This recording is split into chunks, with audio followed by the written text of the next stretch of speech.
Eta hau da Pasaiako Dantza Festivalaren bihotza. Egun batzuetan, antxo partekatua den espazio bihurtzen da. Mugimenduak hurbiltzen gaitu. Kaleak topaketez bihurtzen dira, betetzen dira. Eta dantzak komunitatea ere bagarela gogoratzen digu. PDF egiten dugun guztioi gure eskerrik beroena. 8. urtea da, baina horregatik ez gera ohitzen, egun hauen bezperan sentitzen dugun guztiarekin, eta gure eskerrik beroenak eman behar diogu, hau posible egiten duten eragilei, instituzioei, gure koordinazio diseinuarekin batera Pasaiako udala, nola ez, baita ere Gipuzkoako Foru Aldundia eta Eusko Jaurlaritza ere, jungo gara zehazten pixkanaka, bakoitzak dantzaren alde eta Pasaiako Dantza Festivalaren alde egiten duen guztiagatik. Eta horretarako hitza emango diet, hasteko Teo Alberro Pasaiako alkateari. Urtero bezala ilusio handiz aurkezten dugu jaialdi hau.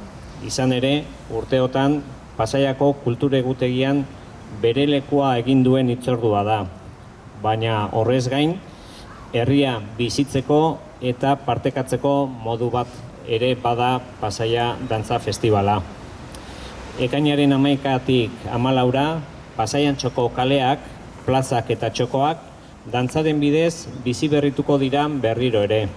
Eta hori da, hain zuzen ere, jaialdi honen indargune handienetako bat.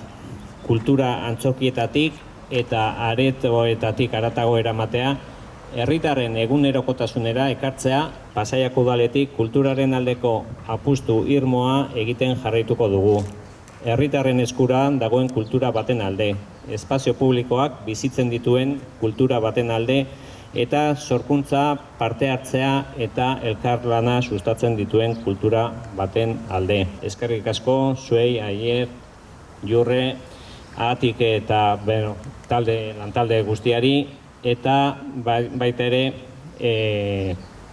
Errenteriko herri eskolari, eta horre atzean zuekin batera mugitzen dezuten guztioi. Mila esker. Eskerrik asko, Teo, eta eguerdion denoi, edo goiz, egunon gehiago. Dantza badunik bereziki maite dudan zerbait, eta berak aipatu du, ez? Dela hitzik behar izan gabe gauza asko kontatzeko gaitasuna. Istorioak, emozioak, aldarriak eta bizipenak. Eta horregatik da arte adierazpide hain berezi eta hain unibertsala. Pasaiako Dantza Festivala hoixe ere bada. Askotariko gorputzak, adinak, jatorriak, ibilbideak eta bizipenak plaza publikoetara daramatzan ekimena. 11-tik 14ra horixe gertatuko da gure herriko hainbat txokoetan. Dantzak gure espazio publikoak hartuko ditu berriro, eta espazio horiek topagune, sorkuntzagune eta harremangune bihurtuko dira. Hemen gauden grada hauetatik hasi, skate parkeraino, Katuen Etxadia, Ibaiondo eta Luzureako parkea zeharkatuko ditu aurten dantzak. Jaialdi honek urtez urte erakusten digu kulturak sinergiak sortzeko duen gaitasuna. Tokiko taldeak, inguruko sortzaileak eta nazioarteko artistak elkartzen dira hemen.